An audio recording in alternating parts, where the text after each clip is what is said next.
Hi, I'm Astrologer Penny Dix. Welcome, Pisces, to your 2025 astrological overview with everything that you will need to know to understand how to manage the cosmological twists and turns that the planets are going to be guiding us through this year. So this reading is for Sun in Pisces, the rising sign, also known as the ascendant in Pisces, and some people like to listen to their moon sign. I have my moon in Pisces, so I might listen to my own reading and see if it resonates with me. So Pisces, my oceans of emotions. I can't do this properly because I've got a bad shoulder and it really hurts, but I'm seeing the doctor on Saturday. But enough about me. Let's move swiftly on to your reading. So, first of all, I'm going to look at what the main planets, the big outer boys as I call them, are up to this year. Now, Pluto, of course, you've had in your 11th house Capricorn for about the last 18 years. Pluto is the planet of transformation, the planet of empowerment, endings, beginnings, rebirth. Pluto will have enabled you or empowered you to restructure through the power of the sign of Capricorn a lot of projects and ideas that you've had that you really want to, that you've dreamt of launching and initiating. And Pluto has helped you to kind of reinvent them and to make them more of what they can be. So Pluto here has been incredibly helpful, but now it's going to move into the sign of Aquarius, which is your 12th house. Now, this potentially could be tricky, but only if you buy into that. I'm not buying into it because I see this as transformative for the inner self, for the psyche, for the soul. The 12th house is about the inner self, and it can be where we feel restricted, a little bit unclear about things, a little bit remote, a little bit distant. And it's Aquarius as well, which kind of emphasizes that sort of need sometimes for personal space to just be alone somewhere and be quiet. Now, Pluto is going to be in this part of your chart for 20 years. You have 20 years ahead of you of this wonderful transformative energy to transform not only the way you look at your inner self, your psyche, your soul. This planet being in this part of your chart, if you choose to go into psychotherapy, to learn more about yourself through therapy, through counseling, through any of these kind of helping, guiding psychological tools, it will only bode well for you.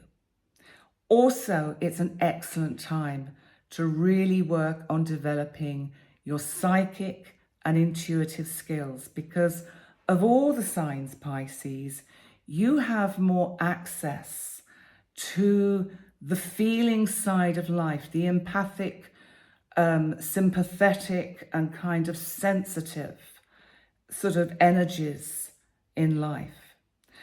Sometimes to your detriment, because sometimes the anxiety that it can evoke and the feeling of your emotions spilling over into all kinds of difficult areas can have caused you a lot of problems, which is why Pisces can often be a sign that suffers from addiction. So we can get a lot of alcoholics and drug users under the sign of Pisces. So with Pluto here, it's actually going to be really super helpful. It's going to help you transform. It's going to help you change and really move up a gear into a much better place in yourself. Now let's look at what else is going on, because I will talk about all these energies in greater detail throughout the year. So don't worry about it. You know, this is kind of like giving you the heads up, the headlines of what you can expect this year. And then we can see how things are going to progress as we get through the year. So we have the planet Uranus. Uranus has been in Taurus, in your third house, the house of communication, for well about eight years or so, 8 or 9 years. Now, Uranus, of course, is the planet of the unexpected, of shocks, of surprise, and it's freedom, it's rebellion, freedom of speech. And I think with Uranus in Taurus in this part of your chart, you've not held back when you've needed to say something. I think people have had you firing on all cylinders. And maybe that's a good thing, Pisces. So let's not knock it in that sense. So it's going to be dipping its toes from July to November into your fourth house, which is Gemini. And this is going to be quite different energy because it's moving into an air sign. And Taurus is an earth sign. So it's caused a lot of, in your third house, you could say, local political earthquakes. You will have riled people with your freedom of speech. There will have been, I think, disputes and arguments, but you will have stood firm your ground because you will have had very definite thoughts and ideas about things whilst Uranus has gone through this part of your chart. With Uranus moving into Gemini, a lot of you are going to be, when it's actually on that pivotal IC point at the bottom of the chart, a lot of you are going to be moving home, even country. And this is going to be super interesting because it's more likely to happen over the next 3 years if you're going to move. And it would be sudden, it would be unexpected, and it would probably surprise a lot of people and cause a lot of discussion. Now, this is first going to really raise its head, so to speak, from July till the beginning of November. But you won't fully feel this till Uranus moves in to Gemini fully in 2026. So that'll be interesting for you. Let's look at what Jupiter is doing, because Jupiter, the planet of luck, opportunity, expansion, has been in Gemini and is in Gemini, your fourth house of home and family. So some of you will have moved house anyway, or be making significant changes within your current residence. There may have been people moving in or moving out in your home and your family. And so it's been, I think, quite a busy place. And home has actually felt quite an important kind of foundation and haven for you, a place where you can retreat to because you've needed to have some you time alone in whatever part of your home you can feel is your kind of home, the bit that you think, yeah, now I'm home. This is my part, my chair, my area. Now, Jupiter in the beginning of June, on the 9th, is going to move into your fifth house, Cancer. Now, this is, of course, the part of the chart that is about entertainment, romantic relationships. It can also be creativity and children. Some of you, if you want children, could have them.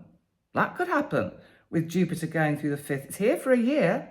So it'll be there from sort of like June 2025 till June 2026. So be mindful of that, because if you don't want children, be careful. And it can also bring in some fortunate love affairs and kind of exciting romantic encounters, and also really fire up your creativity so that you will be full of ideas that could actually be very lucrative for you, because I always think Jupiter attracts in money for us. I think it is a lucky planet. And finally, before we move on to some of the retrogrades this year, let's look at Neptune and Saturn, because they, of course, are in your first house and your sign, Pisces. Now, Neptune has been here for about 14 years, and it's finally going to be leaving your sign. Now, the good side of Neptune here is that probably at the beginning, 14 years ago, it was quite difficult, quite challenging, I think it probably put you into quite a sort of precarious place in yourself emotionally, psychologically. I think you would have been connecting to energies and frequencies and seeing stuff and feeling stuff that you just think, am I going mad? You know, should I be in hospital, or should I lay off the funny cigarettes, or whatever it is? Because your psychic abilities will have really developed over the last 14 years.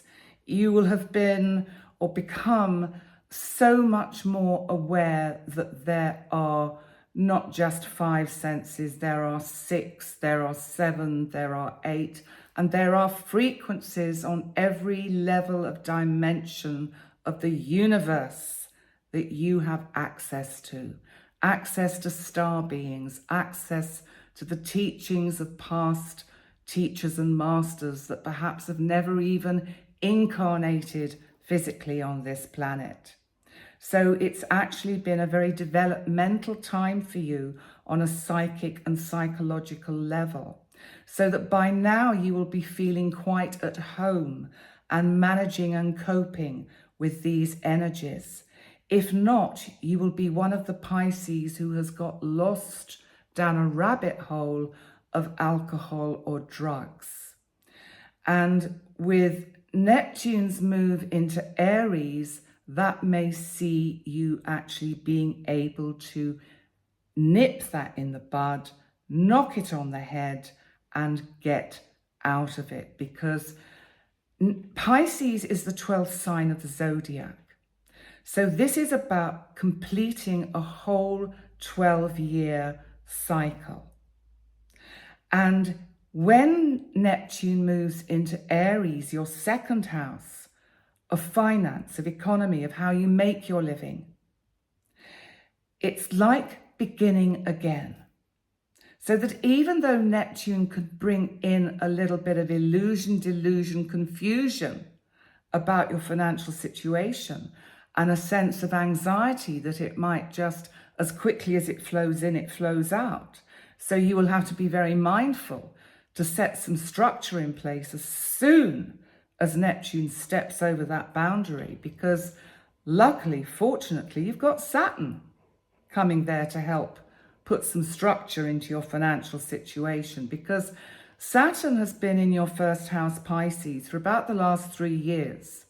And it's kind of neck and neck with Neptune at the end of Pisces. And they're both going to dip into your second house, Aries, in April, May, and June. You are going to be given this wonderful opportunity with this energy to put structure, form, to put containment and boundaries into that which is uncontainable. And sometimes what happens with you, Pisces, as quickly as the money flows in, it flows out. Use the energy Pisces of Saturn in Aries, in your second house, for the next 3 years, from 2026, February 2026, to really slow yourself down with your spending so that you can save for the future, save for pensions, save for rainy days. Saturn is going to help you with that. And you're going to get the first introduction to that in April, May, and June. So that is good news. Now we're going to move on to some of the inner planets and just see what they are up to, because Mercury, our lovely planet of communication, is actually starts the year direct, but it's had a retrograde. So it went retrograde towards the end of 2024 in Sagittarius, which is your 10th house of work and career. But you know, with it going retrograde over the Christmas and New Year period, it's not actually that bad, because you know what? You've worked so hard this year, Pisces, you really need to slow down. And Mercury has given you a chance with work to slow down and just make sure you have not missed anything out or overlooked something of importance. And it actually went direct on the 15th of December in Sagittarius, when we had the full moon in Gemini. And on January the 1st, it will be at 19 degrees of Sagittarius in your 10th house of career. So by the beginning of the year, it's like you're going to be in a better place to think, right, what have I got to achieve this year? What do I want to set in place? How do I want to proceed forward? Now, the next retrograde we have with Mercury, our planet of communication and thought, remember, and ideas, is in March and April, when it will be moving from your 2nd house, Aries, back into Pisces, your 1st house, and then it will again move back into your 2nd house. But it goes retrograde on March the 15th in Aries at 9 degrees in your 2nd house. So this is just asking you to put the brakes on again a little bit with that spending, to just be aware of it. You know, it's like you're justifying what you need to buy for your work. Because especially if you're self-employed, you'll be thinking, oh, but I really need that shiny new thing, or I need that special computer, or that special program, or whatever it is that is going to cost you regular money every month. And so just be mindful of that, Pisces. And it will go direct on April the 7th, but back in your sign, Pisces, at 26 degrees. So it's just giving you the heads up to slow down. And when it's back in your sign, it's actually giving you the heads up to just be a little bit more intuitive and thoughtful about how you proceed through the spring. The next retrograde we have is in your 6th house, which of course is the part of your chart to do with your health, your day-to-day routine, and it can also be service to others and our pets and small animals. And Mercury goes retrograde here between July the 18th and August the 11th, and it's Leo. So how is this going to affect you? Well, again, I think it's asking you to review and reflect, to just, you know, this Leo part of you is wanting to kind of be out there center stage, get your kind of, you know, all your ducks in a row and get your day-to-day routine absolutely all working smoothly for the summer. It's the summer, Pisces. Slow down a bit. Take some time out. Take a holiday. Take a rest. Because it's going to be at 15 degrees of Leo when it goes retrograde. It'll go all the way back in August till 4 degrees of Leo, the 11th, when it will go direct. And then in August, you can sit down a little bit and think, all right, how do I want to kind of process things and progress things come September? And then the final retrograde with Mercury that we get this year is in November. And this is between your 10th house, which is Sagittarius, and your 9th house, Scorpio. And Mercury will go retrograde on November the 9th in your 10th house. Now remember, the 10th house is the part of your chart to do with your career, with your soul path, your soul contract. It's what you want to put out there in the public domain. It's really, really important for you, this. And Mercury is going to be going back over your midheaven, which is really putting you out in front of the public. And it goes back to 20 degrees of Scorpio in your 9th house. So there is something happening in November that is really going public. It's something that comes back. It's something you've worked on before, and perhaps you didn't think that there would be a second opportunity with this particular project or chance to be public with it. But it will come back in November. And then by the 29th of November, you'll be firing on all cylinders as Mercury goes direct and will then, of course, go back over your midheavens. So the end of the year is going to be quite a powerful time of year for you, Pisces. Now we need to also look at Mars, because Mars is going retrograde this year. Well, it actually starts the year retrograde because it went retrograde it was around the 6th, 7th of December 2024. And it's gone retrograde in the sign of Leo. By January the 1st, it will be at 1 degree of Leo in your 6th house. Now, again, this is the house of day-to-day routine. You're really being asked to slow down because I think you're suffering a little bit from burnout. You've just gone at it too much, too fast, too quickly, and you don't know when to stop. And you've got to stop and breathe. With this Mars retrograde, it's giving you actually till February the 24th, when it's gone all the way back into Cancer in your 5th house.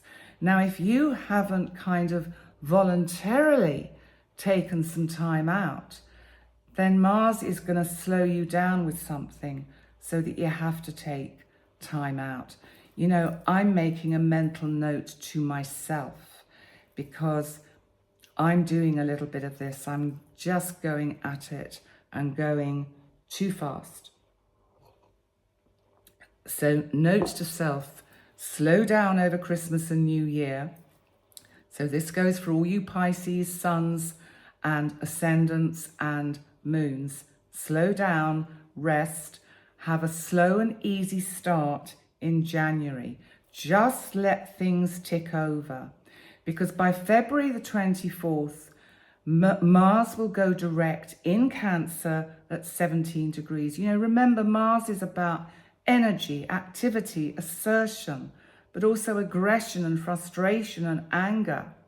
So, you know, if we get tired, I know if I get overtired, I get irritable and frustrated, and I take it out on my nearest and dearest.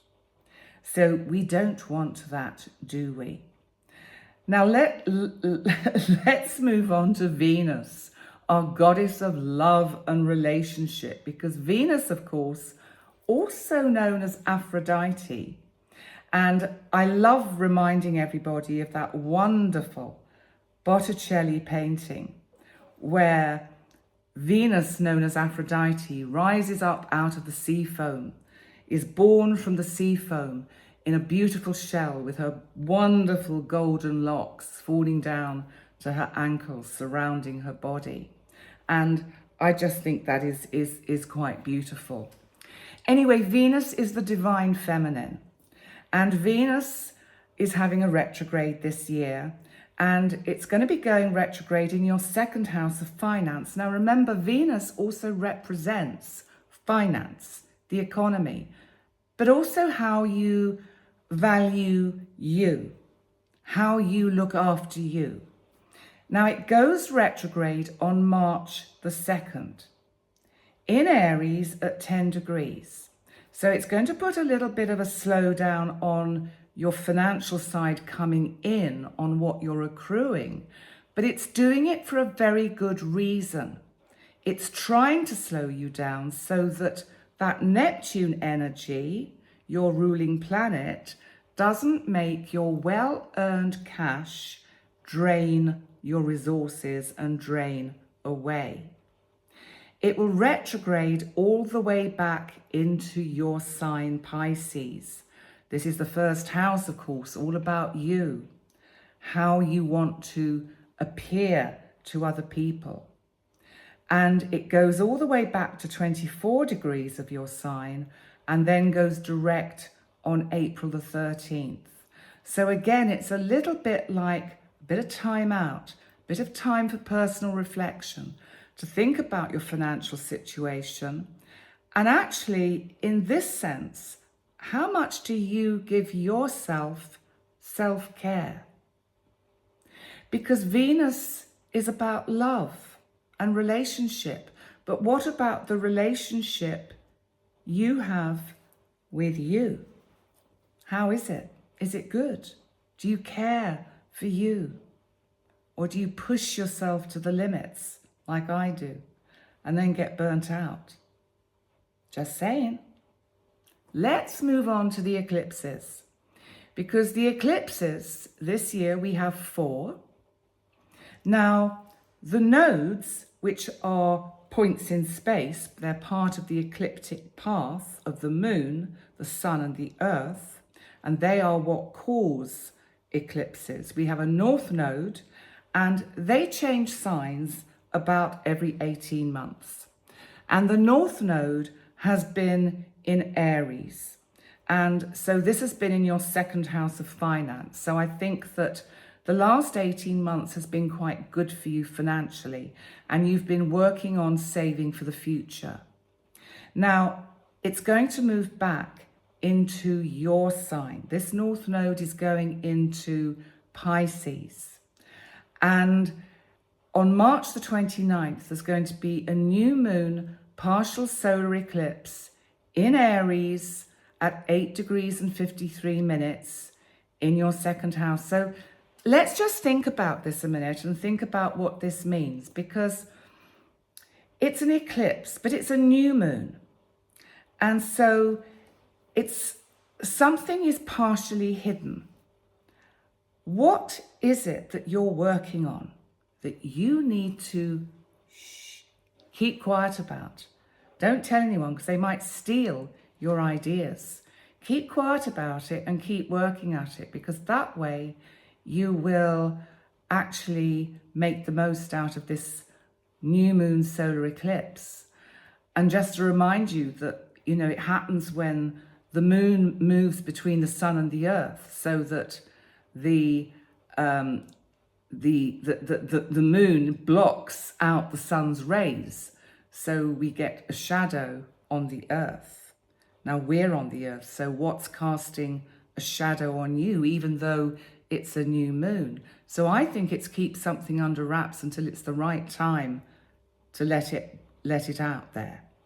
Now, we've also got lunar eclipses, and I'll just remind you what a lunar eclipse is.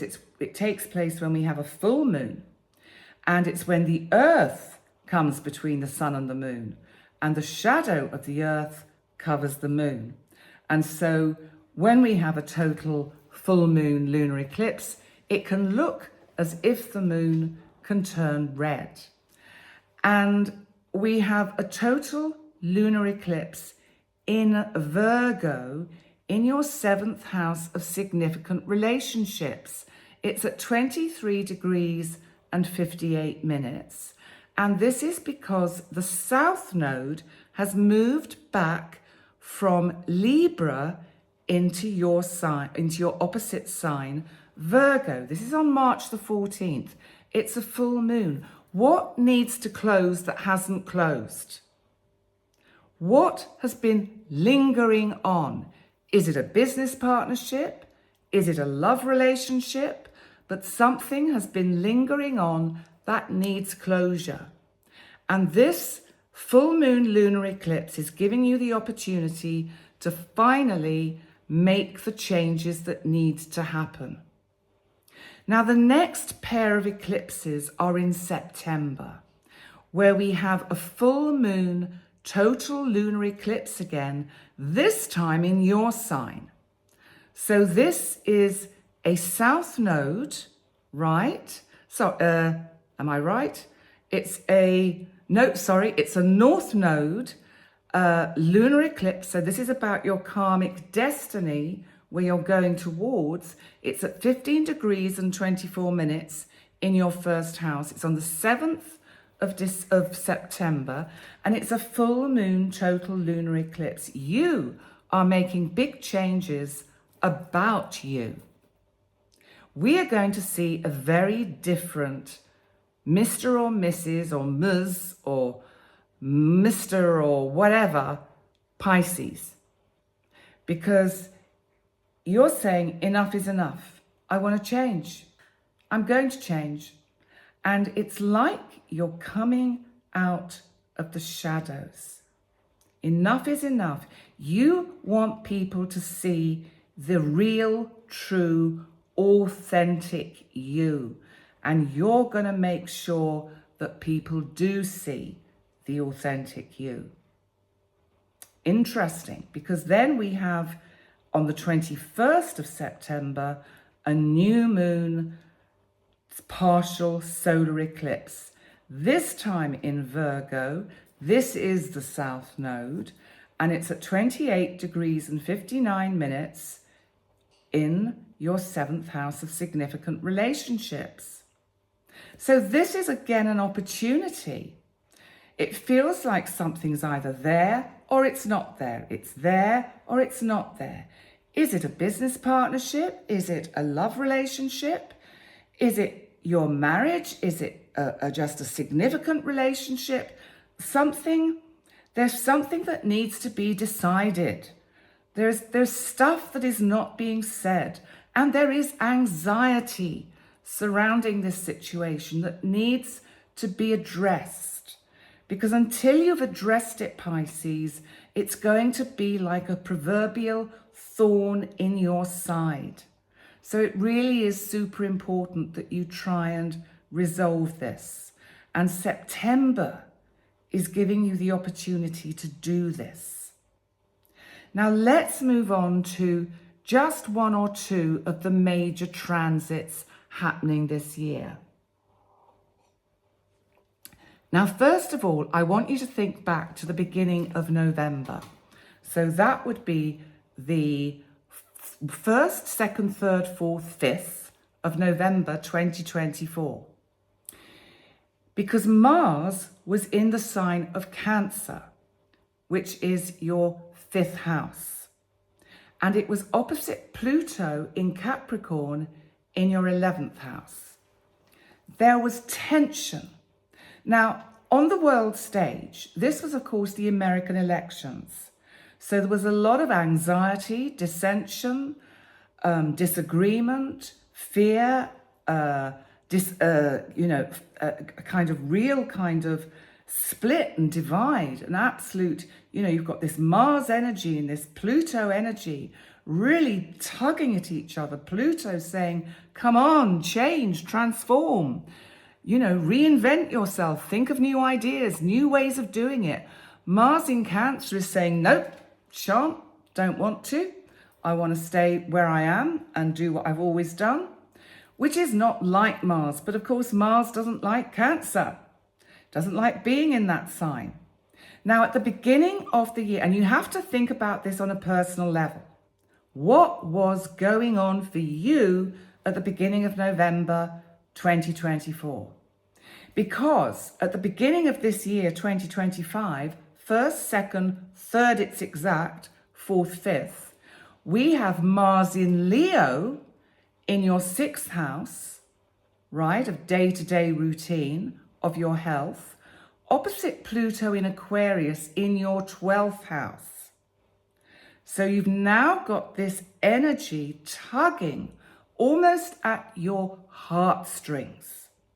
It's as if there is some energy that is being eked out, that is making you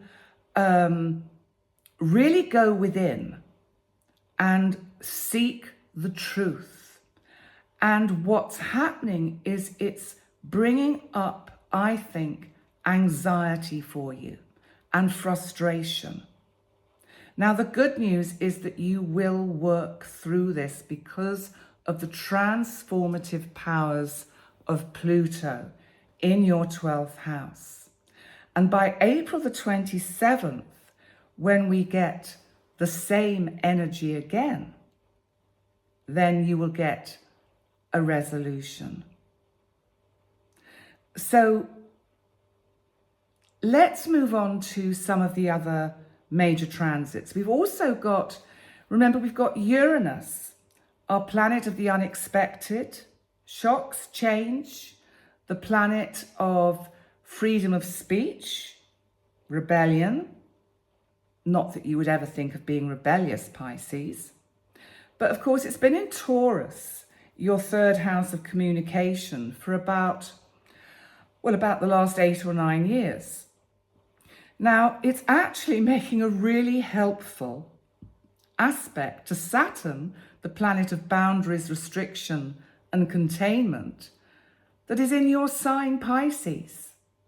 And that's in March, April, May, June, and July. And I think when you've got that energy there, it's going to really, really help you to be innovative about how you come across. I think you're going to be fired up with ideas, fired up with ways to communicate. You're going to have these ideas that are quite revolutionary. You're going to surprise people with some of the dialogue you come out. Some of you will be writing blogs, books, anything, screenplays, whatever it is. You will be writing. You'll be just absolutely, your creative juices will be flowing. And Pluto in your 12th house, Aquarius, is going to be sextiling Neptune, your ruling planet, in Aries in the 2nd, also in April, May, and June. And this transformative energy on an inner level is going to, because it's sextile, help you to put a plug into your financial resources so that it doesn't drain away. So you're getting the support of this energy to say, enough, stop, save, if you see what I mean. So let's now actually just move on to also Neptune and Saturn, because when they've moved into your 2nd house, Aries, just for that brief period of time, in April and May and June, they will for a while square Jupiter in Cancer in your 5th house. And this will be in June and July. Now, it's a square, which is challenging. So actually, you have to see this as a good opportunity for good, positive change, because it's a square. Jupiter is expanding and bringing wonderful ideas for you to launch new projects. And they are very nurturing and thoughtful and caring because it's the sign of Cancer. And they could really make you some money. It's Jupiter. The ideas that you come up with in that 5th house while you've got Jupiter there, you're going to make some money, Pisces. Just make sure the plug is in your piggy bank so it doesn't all drain away. And finally, before we complete your reading, Saturn back in your sign, Pisces, because it's going to be flirting with your sign on and off over 2025, really giving you the heads up on how to put some structure into you. And also another byproduct of Saturn in the 1st in your sign Pisces is losing your waistline. You know, you will actually lose a little bit of weight. If you really want to lose weight, do it when Saturn's in your 1st house. Don't do it when Jupiter's there, because you'll gain it, because it expands. But Saturn, remember, contracts. So it's a really good time to try and lose some weight. And if you haven't been doing it already, you should have been. And I should have told you that 3 years ago. Maybe I did, I can't remember. But anyway, Saturn is going to be trining Jupiter, the planet of luck and opportunity in Cancer, in your 5th house of creativity at the end of the year, October, November and December. This is giving structure to these ideas and projects that you're coming up with. So the end of the year can be super productive for you for 2026.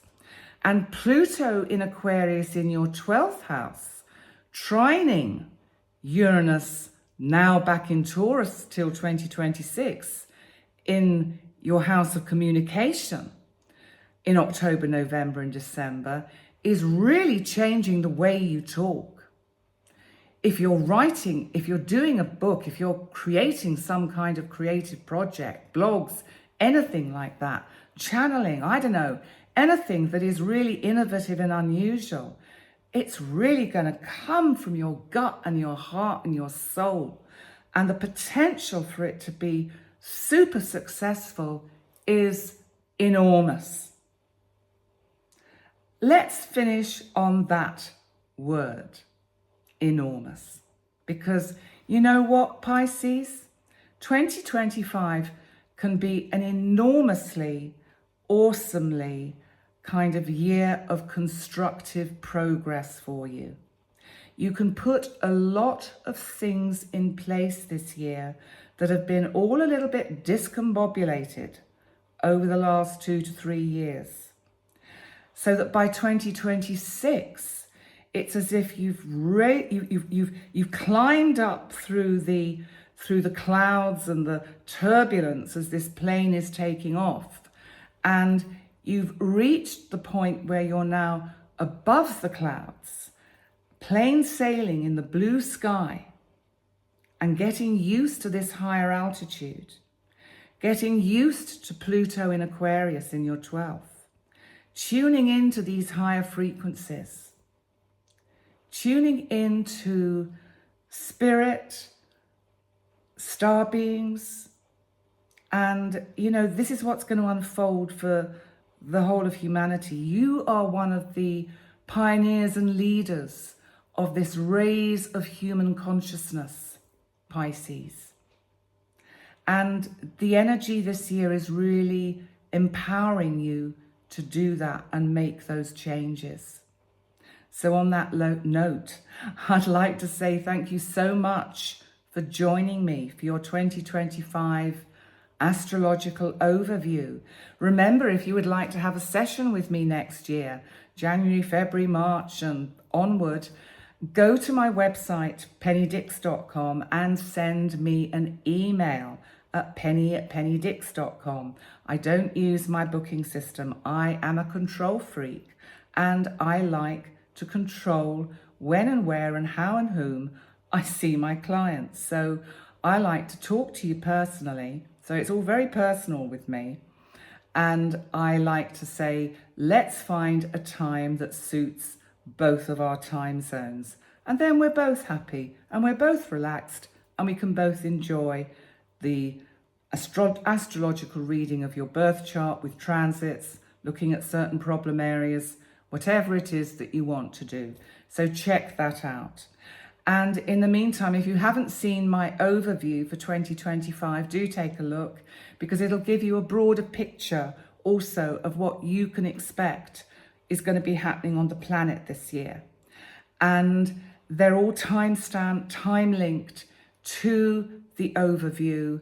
And I really hope you enjoy listening not only to the overview, but to your sun sign, your rising sign, and your moon sign.